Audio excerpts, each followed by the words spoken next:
You're tuned in to the Ross Tucker Football Podcast, guiding your gridiron journey, none other than your host, former NFL lineman, Ross Tucker. Oh, yeah, it is. It is a new week on the Ross Tucker Podcast Network. This is the Ross Tucker Football Podcast. We'll do a college draft podcast as well today. Even Money on Tuesday. RTFP and Fantasy Feast on Wednesday. And, of course, the GOAT, Greg Cosell, on Thursday. Can't wait to talk with Domonique Foxworth. I mean, you want to talk about the best and brightest. The former Raven, former Bronco. Talk with him momentarily. We will have new winners this week. I love new winners. Spreading the word via social media. Sponsor confirmation email winners. For any of our sponsors, YouTube shout out, youtube.com/Ross Tucker NFL. Our patron of the day, David Rozier, Rozier, patreon.com/RT Media. It's Big Show time. The Big Show.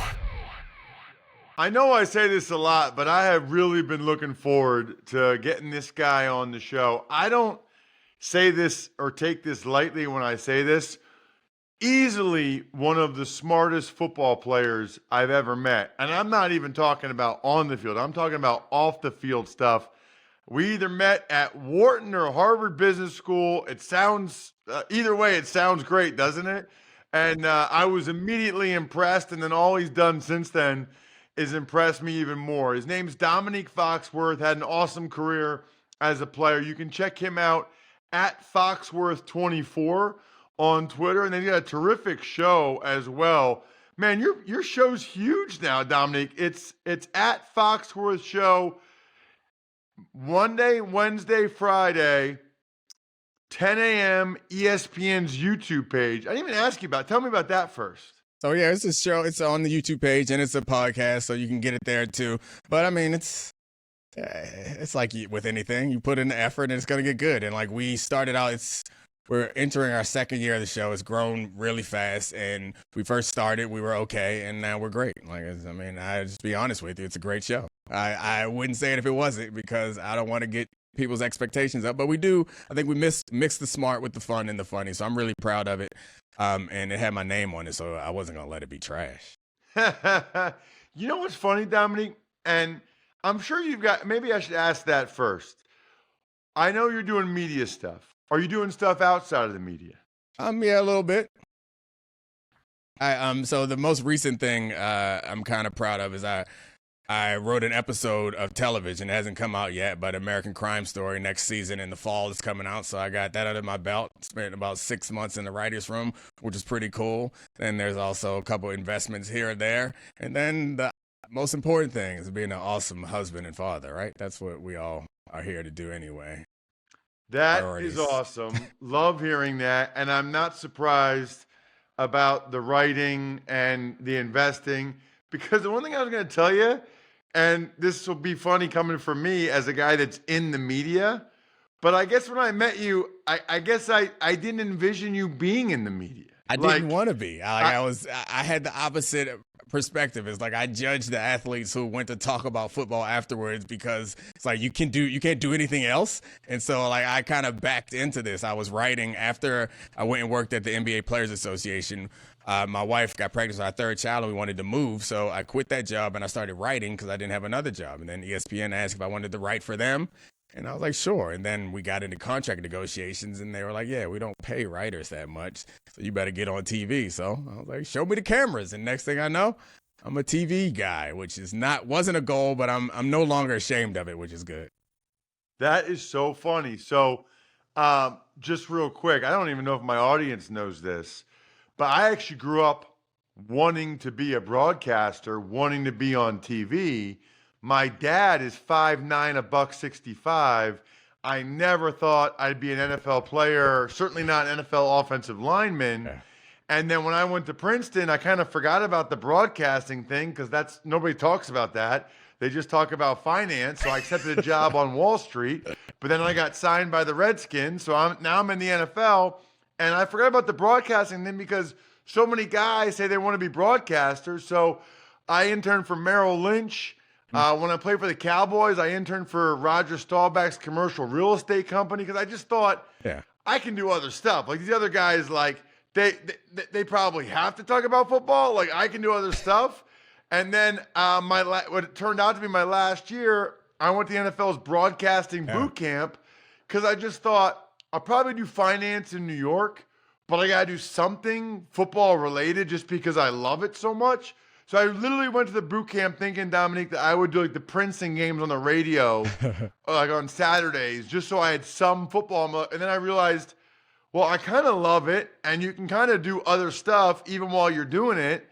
And I don't care that I went to a really good school or whatever. Like I like talking about football. Like I like football. The fact of the matter is, I think that's what I'm doing. In that, when you're in that football world, I think you don't often have a ton of experience outside the world, which I think, at least I can speak for myself, is I had a lot more respect for people who did things that were not football related. And I think that's because I had the misguided belief that somehow those things were harder or more complicated and more complex than football. Then when you step outside of this world and you go other places, you're like, no, football's pretty fucking complicated, and it requires a great deal of attention to detail, and you can do things in sports that are really smart. And a lot of the best, the most talented, and most successful people in coaching and in playing and in sports media are really smart people who found a way to apply those things. So like maybe that's my justification for how I feel like I'm not wasting my advanced degrees, but I do really feel like football is as complicated, or not complicated, as complex, I think is probably a better word, is some of the other, like finance and all the other things. Like I got a couple of things you'll appreciate. One is, and I said this when I was a player, and with you having experienced both with the NFLPA and NBA Players Association, you'll appreciate this. 2 or 3 times a week, putting on a suit and tie and driving downtown for an internship was unbelievable motivation to play football as long as I could. Like, I was like, this sucks. Like, I don't want to have to put a suit and tie on. I don't have to drive downtown. Like this is not what I want to do. My first thing, if I worked for the NFLPA, like I would make off-season internships mandatory. Number one, you would realize what you might want to do or might not want to do after you're done playing. Number two, you'd be like, holy crap, I got a really good thing going with playing in the NFL. I think that's a pretty good point by you. Yeah, no, I did, between years of business school, I worked at a VC firm, and like I had to get up super early because it wasn't close to our house, and go in and drive in and spend all day there, obviously past 5, 9. I would get there around 7 and then be there past 5 for one whole summer. And then it's just like, I think I'd like romanticized what like venture capital was. It's like you go to all these businesses and you go help, you like invest, and then you help them turn their small business to a big business. Like I spent so much time making goofy ass spreadsheets that with waterfall tables and all types of formulas in it that didn't mean anything, that felt like a waste of time. Talk about motivation to figure out some way to do something fun, where I was like, this is not like with the movie. I guess it's probably the way that people feel about being an athlete, where like, oh no, we just play games, score a touchdown, and then party with hot women. Like, no,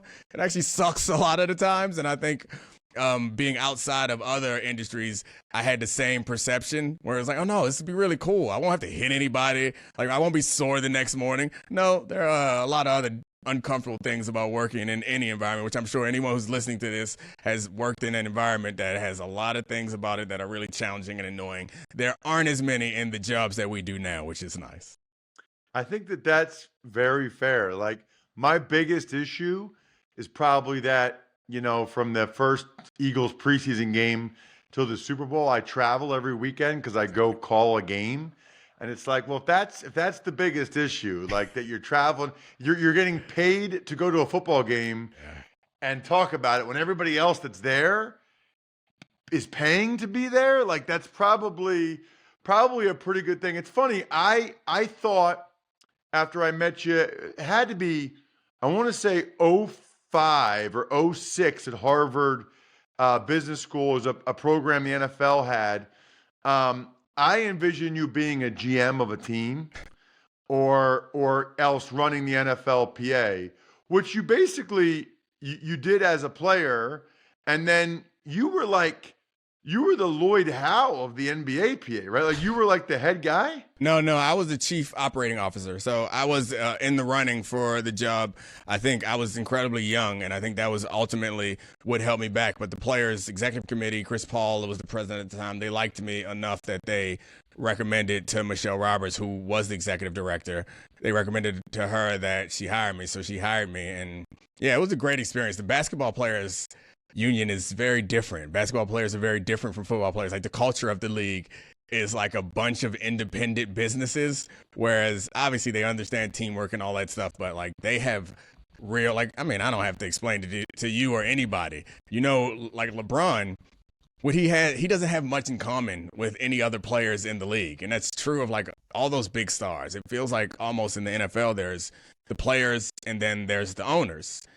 In the NBA, it kind of felt like there's like players, then there's like superstar players who have like incredibly different interests and values. And then there's the owners, which the divide of the big market owners and small market owners are even bigger. So it's a really intricate web to learn and try to influence.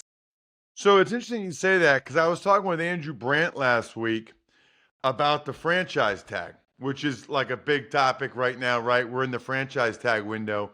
And he made the point about, you know, there can't be many unions where you have one group of guys making 30 to 50 million and another group of guys, you know, making 800K or whatever, because my point would be, as a guy that made the minimum 5 of my 7 years, I believe, you know, I despise the franchise tag, Dominique. Like I hate everything about it. To me, it's like un-American. Like it's just crazy to me that your contract can be over, but you aren't able to market your services because of a decision that was made before you were even born over 30 years ago. Like that is nuts to me. But if I was in the NFLPA and I never was like an elected person because I wasn't a good enough player, and instead we elected like our best players who didn't even do the 401k thing, and it's like, what are we even doing here? But I wouldn't waste negotiating capital on the franchise tag. Like I want a bigger piece of the pie. I want longer benefits. Like I want a higher minimum. So it's kind of a weird spot, right? Yeah. Like, and I'm curious to get your perspective on the franchise tag. So yeah, I mean, the franchise tag, I agree with you. It's un-American. So is the salary cap. So is the draft. Like all of these are actually illegal. They violate antitrust law. They only exist because the union exists. And the funny thing is, in '93, when the way the union was able to get free agency was by decertifying the union, essentially disbanding the union and forming a trade association and suing the league for their antitrust violations, which include like the draft and all that sort of stuff, and not allowing players to have free agency. The ironic thing is, upon coming to a settlement, the league required that the players reform a union because they needed that union to protect them so they could be allowed to have all these antitrust violations. So while I think, obviously, as a former president and leader of 2 different sports unions and very heavily involved, I think the union is very much for the rights of the players. It provides a great deal of protection for the league also. Otherwise, they wouldn't be able to have a draft. They wouldn't be able to collude in the many ways that they are legally allowed to collude. And to your original question about the franchise tag, by and large, it only impacts a small group of players. The problem with it is the threat of it does impact a lot of other players, but it's only the highest end players. So when you're fighting for franchise tag, there's only, I don't know, tops 3 or 4 players on a team, any team that it could impact. But those happen to be some of the most powerful and influential players. So figuring out how to prioritize what you're going to go after, I think, is one of the hardest things in any union, honestly. But the point that you were making is the pay disparity in these unions is so big that I think that it can create a bigger challenge. But the most important thing, whenever I talk to members of any union, particularly sports union, I just talked to them last week. The NFLPA had a summit in DC, and I went and spoke there a couple of times. And one of the things that I was telling them was like, at least for me, it's less important to figure out what you want right now and more important to start to position yourself to be in a strong position, because the league is going to be in a strong position no matter what. So don't worry about what you're trying to get right now. Figure out how you prepare yourself and understand what you're going to sacrifice. And I didn't anticipate going into deep union theory and conversation, but I think it's important also to be honest with the players. Is like, through the history of the union, the players who sacrifice the most are not the players who end up benefiting from it. But that's important that someone's willing to sacrifice, because someone had to sacrifice for the players to have what they have now. It's also important to let the players know that there will be casualties is a strong word, but there will be guys whose careers are severely harmed if there's some sort of work stoppage. And you have to weigh whether it's worth it to get the things that you believe you deserve to go through that or not. But you never want to lie to the players and say, oh, we're all going to be better off. Let's just go do this. Like, no, it's going to be hard for some. We made, well, I wouldn't say we made that mistake, but I do remember during the lockout how aggressive and strong and unified everyone was, until we got closer to the deadline, and then people started getting nervous and started to break ranks. And they have to be prepared, mentally prepared and financially prepared for those tough times. What do you think about, just came out on Friday, huge leap in the salary cap, $30 million, 255.4 overall, 13.6% jump. It's funny because people act like this is a surprise, but like, we know this is going to happen, right? Like, we know what the percentage is. I guess, what's your reaction to the number? Yeah, no, I mean, the league's growing, and I think how much of that growth, and so this is where it becomes interesting, is I don't tend to look at those hard numbers as much as like the percentages matter, because that's what, when you start looking at how big the number is that goes to the players, you take for granted how big the number is on the other side. And I think this is where I come down to, because I think most people don't care so much about the labor fight between the league and the owners, but I do think it's important to be clear about risk. And this is something that I learned in business school, or at least was reiterated in business school, is normally the payout for any sort of investment is like commensurate with the risk that you're taking. And I think this is what upsets me the most about professional sports, is football specifically, is the risk is so high for the players. Like, the risk for your quality of life going forward. Like, I mean, it was just 2 years ago where we had a player die on the field. I understand that's an aberration, but the brain injuries is not an aberration for players that play professional football. Like, the risk is high as hell. And I hate that the reward is so like tempered. Like, when you first get in the league, you can only make this much, and when you get to this next level, you can only get this much, and then there's a cap on everything overall. And then when a player gets a big contract, particularly a quarterback, there's this shift, and like, now you got to play so much better, and the shift is not like on the GM, now you have to draft better. Like, all of that stuff I think is well orchestrated by the league to have us focusing on the wrong things. But fundamentally, it's not for fans to care about, which I understand, but I do think that it's something that the players should be aware of. And we should, like, frankly, be aware that Jerry Jones isn't taking any risks. So, like, however much he makes is fine, but in my view, it should be less than the players. Funny, I remember when I was a player, Domonique, talking with somebody from an organization about this, and they said, the owners have all the risk. And I was like, what are you talking about? He said, well, they took all the risk. I'm like, and I just thought, like, well, what's their risk now? Like, I get it. Like, I was playing for the Bills, right? So, like, Ralph Wilson at some point, like in 1960, loaned somebody money so they keep, like, I get that. They took the risk initially, but it's like 45 years later, like, I don't see a whole lot of risk for the NFL owners. Like, I feel like all the risk now is on the player side. Right. I mean, obviously, I wholeheartedly agree with that. And I think that it's not only that the risk is there, I think it's also important to understand that for negotiation purposes, this is a fact that is kind of frustrating and is why the leverage is always going to be against the players, is that they own the teams. So when you think about the players don't own their position. So you're not going to be able to hand it down to your son or your daughter the same way they are going to be. So like a fight for 1 percentage point for the players means that you can get access to a little bit more money, but frankly, you won't get access to it unless you're a free agent, and it probably won't bump your salary nearly as much as it will unless you're a top player.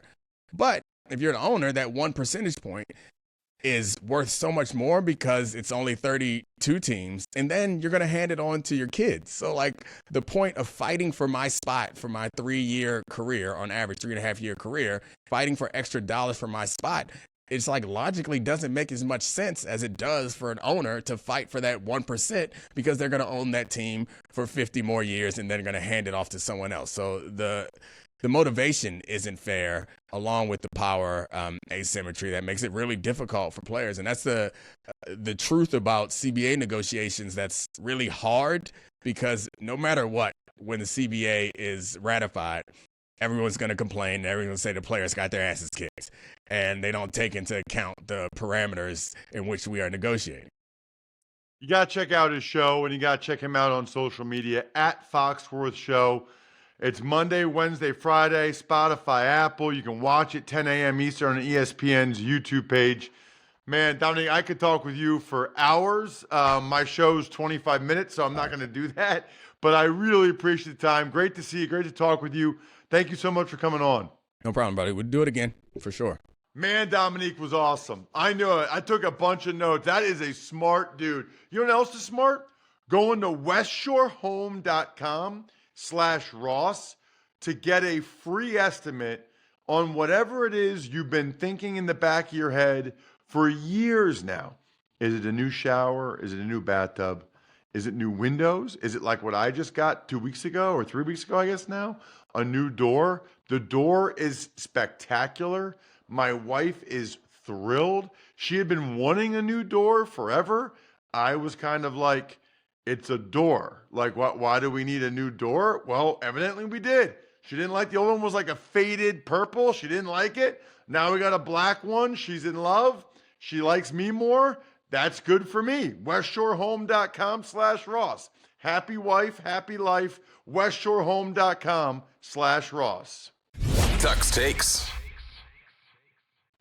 All right, Ross, the Chiefs, they signed former punter Matt Araiza. The Rams, they signed wide receiver DeMarcus Robinson to a 1-year, $5 million deal. And former Chiefs and Commanders OC Eric Bieniemy, he lands at UCLA. Bieniemy's going the opposite direction of everybody else. Everybody else is leaving college football to go, or leaving college football to go to the NFL.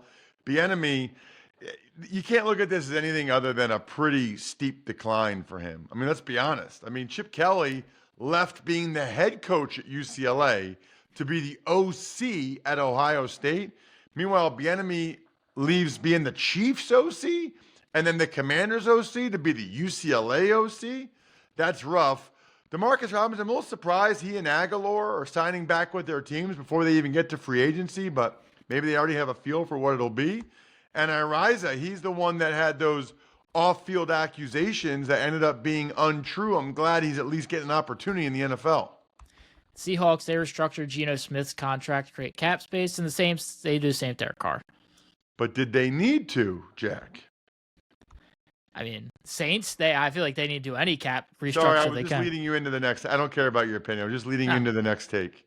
The salary cap is up $30 million from 2023. It's up to $255 million, 13.6% jump. Do you care about my opinion there? You thought I cared about your opinion on it's that. It's a question. You phrase it as a question. What is this, Jeopardy? I was just trying to do a segue. Speaking of that, here's what I know. Labatt Blue Light is delicious. Drink some Labatt Blue Lights with your friends. Live life to the power of we. Always enjoy it responsibly. Beer, Labatt USA, Buffalo, New York. Yes, we talked about the salary cap being up quite a bit with Domonique, it's awesome, but he's right. It's about the percentages. Like, people are like, oh, see the collectively bargaining agreement. Well, no, like, that just means that the owners are still getting 51.5%. By the way, the Bengals already informed T. Higgins they're going to tag him. And the Dolphins cut Emmanuel Ogbah, the D end. Xavier Howard, the corner. Steelers cut center Mason Cole. Even though the cap went up way more than most people thought, they still don't want those guys. They still don't think that they're worth what those guys are making. We'll have a lot more on Wednesday's show. Other than that, I think we're done here. Thanks for tuning in to the Ross Tucker Football Podcast. Make sure to also check out Even Money, Fantasy Feast, and College Draft, all on the DraftKings Network on Samsung TV Plus, YouTube, or subscribe to the podcast on your favorite platform. Shout out myfrontpagestory.com. You know how I feel about it. There is no better gift you could ever get, like your mom, your dad, your grandpa, your grandma, whoever.